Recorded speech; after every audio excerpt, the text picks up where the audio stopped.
ನೋಡಿ ಗೋಧಿ ಹಿಟ್ಟಿನಿಂದ ಮಾಡಿದ ಬೆಲ್ಲದ ಕರ್ಜಿಕಾಯಿ ನೋಡಿ ತುಂಬ ಚೆನ್ನಾಗಿ ಬಂದಿದೆ. ನಿಮಗೆ ಸಕ್ಕರೆ ಹಾಕಿ ಬೇಕಾದರೆ ಮಾಡ್ಬೋದು. ಹಾಗೆ ಇಲ್ಲಿ ಮೋದಕ ಸಹ ಮಾಡಿದ್ದೇನೆ, ಅದು ತುಂಬ ಚೆನ್ನಾಗಿ ಬಂದಿದೆ.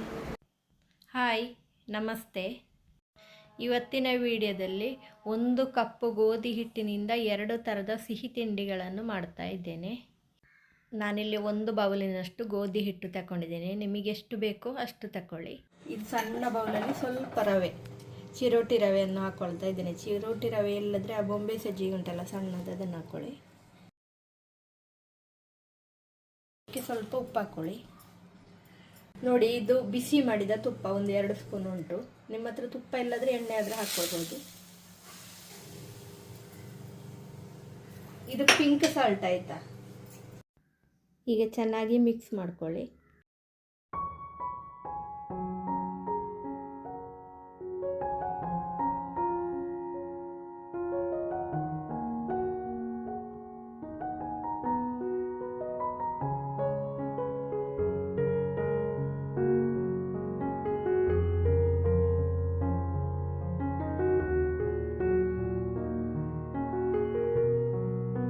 ನಾವು ಚಪಾತಿಗೆ ಯಾವ ಥರ ಗೋಧಿ ಹಿಟ್ಟನ್ನು ಕಲಿಸ್ಕೊಳ್ತೇವೋ ಅದೇ ರೀತಿ, ಅದೇ ಹದಕ್ಕೆ ನೀವು ಗೋಧಿ ಹಿಟ್ಟನ್ನು ಕಲಿಸ್ಕೊಳ್ಳಿ.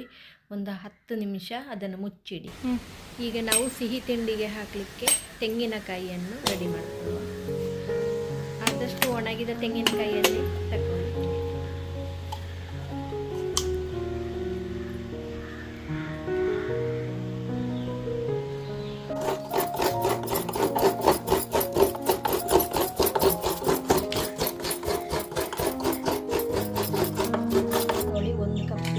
ತೆಂಗಿನ ತುರಿ ತಗೊಂಡೆ. ಹಸಿ ತೆಂಗಿನ ತುರಿ ತಗೊಳ್ಬೇಡಿ, ಆದಷ್ಟು ಒಣಗಿದ ತೆಂಗಿನ ತುರಿ ತಗೊಳ್ಳಿ. ಇಲ್ಲಿ ನೋಡಿ, ಇದು ಬೆಲ್ಲ, ಸಾವಯವ ಬೆಲ್ಲ, ಇದರಲ್ಲಿ ಏನಿರೋದಿಲ್ಲ, ಹಾಗಾಗಿ ನಾನು ಇದು ನೋಡಿ ಹಾಕ್ತಾ ಇದ್ದೇನೆ. ಇದು ತುರಿದಿಟ್ಟುಕೊಂಡಿದ್ದೆ. ಈಗ ಅಲ್ಲದ್ರೆ ಒಲೆಯಲ್ಲಿಟ್ಟು ಕರಗಿಸಿ ಸಹ ಹಾಕ್ತಾರೆ. ಏಲಕ್ಕಿಯನ್ನು ಹಾಕೊಳ್ತಾ ಇದ್ದೇನೆ. ಇದು ನೋಡಿ, ಗೋಡಂಬಿ ಮತ್ತೆ ಬಾದಾಮ್ ಸಣ್ಣದಾಗಿ ಕಟ್ ಮಾಡಿ ಇಟ್ಕೊಂಡಿದ್ದೆ, ಅದನ್ನು ಅದಕ್ಕೆ ಹಾಕೊಳ್ತಾ ಇದ್ದೇನೆ. ಇದು ಈ ಥರ ಮಾಡಿ ಹಾಕಿದರೆ ಒಂದೊಂದು ತಿನ್ನುವಾಗ ಬಾಯಿಗೆ ಸಿಕ್ಕಿದರೆ ತುಂಬ ರುಚಿ ಆಗ್ತದೆ. ಬೇಕಾದರೆ ಹಾಕಿ, ಅಲ್ಲದ್ರೆ ಸ್ಕಿಪ್ ಮಾಡಿ. ನೋಡಿ, ಗೋಧಿ ಹಿಟ್ಟೆಲ್ಲ ರೆಡಿಯಾಗಿದೆ. ಈಗ ನಾವು ಸಣ್ಣ ಸಣ್ಣ ಪೂರಿ ಥರ ಮಾಡ್ಕೊಳ್ಬೇಕು.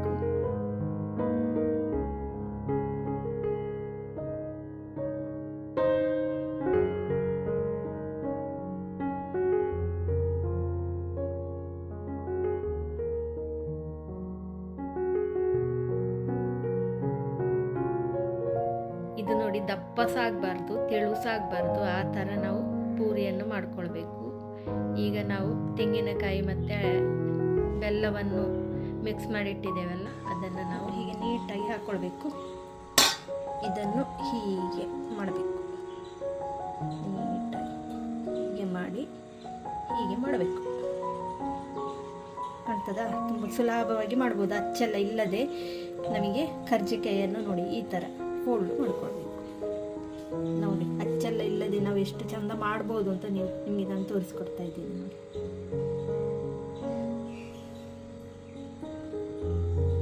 ತುಂಬ ಸುಲಭ. ನೋಡಿ, ಸ್ವಲ್ಪ ದೊಡ್ಡದಾಗಿದೆ ಸ್ವಲ್ಪ, ಆದರೆ ಇನ್ನು ಒಮ್ಮೆ ಮಾಡುವಾಗ ಚಿಕ್ಕದು ಮಾಡ್ಕೊಂಡ್ರೆ ಆಯಿತು.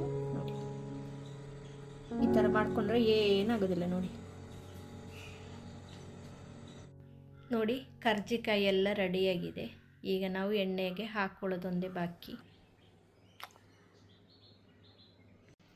ನೋಡಿ, ಇದೇ ಹಿಟ್ಟಲ್ಲಿ ನಾನು ಮೋದಕ ಮಾಡಿ ತೋರಿಸ್ತೇನೆ ಆಯಿತಾ.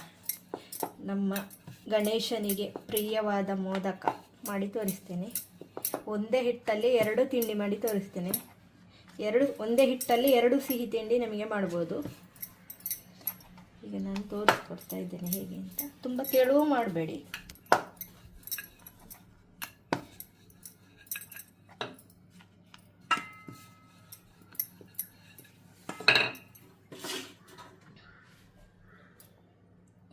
ಇದನ್ನು ಡೋವಿಗೆ ಹಾಕ್ಕೊಳ್ಬೇಕು. ನಾವೀಗ ಚಪಾತಿ ಮಾಡಿದ್ದೇವಲ್ಲ, ಅದರ ನಡುವಿಗೆ ಹಾಕ್ಕೊಳ್ಳಿ. ಹಾಕಿ ಈ ಥರ ಮಾಡ್ತಾ ಬನ್ನಿ. ಹೀಗೆ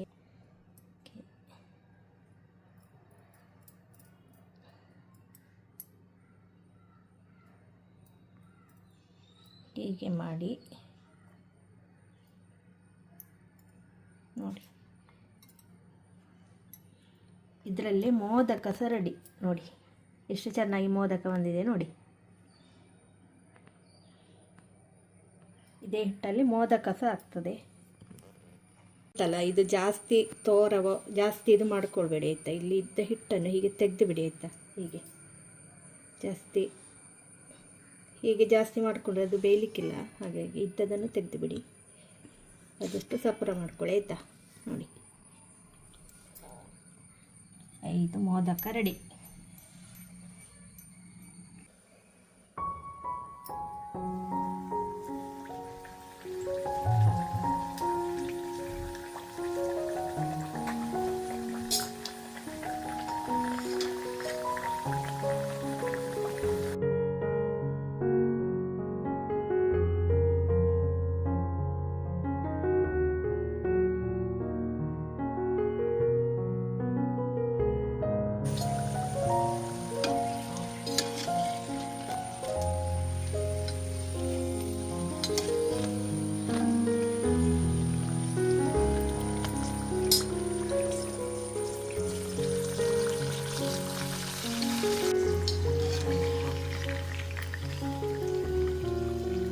ನೋಡಿ ಕರ್ಜಿಕಾಯಿ ಎಷ್ಟು ಚೆನ್ನಾಗಿ ಬಂದಿದೆ ಅಂತ.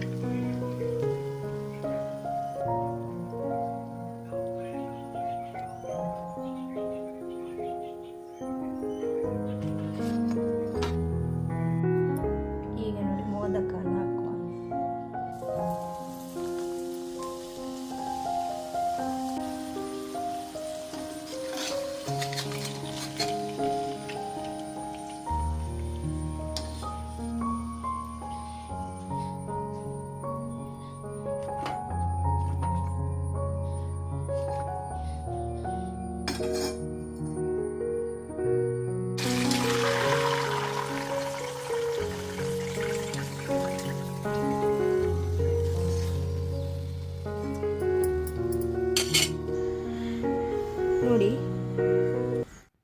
ನೋಡಿ ಗಣೇಶನಿಗೆ ಪ್ರಿಯವಾದ ಕರ್ಜಿಕಾಯಿ ಮತ್ತು ಮೋದಕ ರೆಡಿಯಾಗಿದೆ ನೋಡಿ.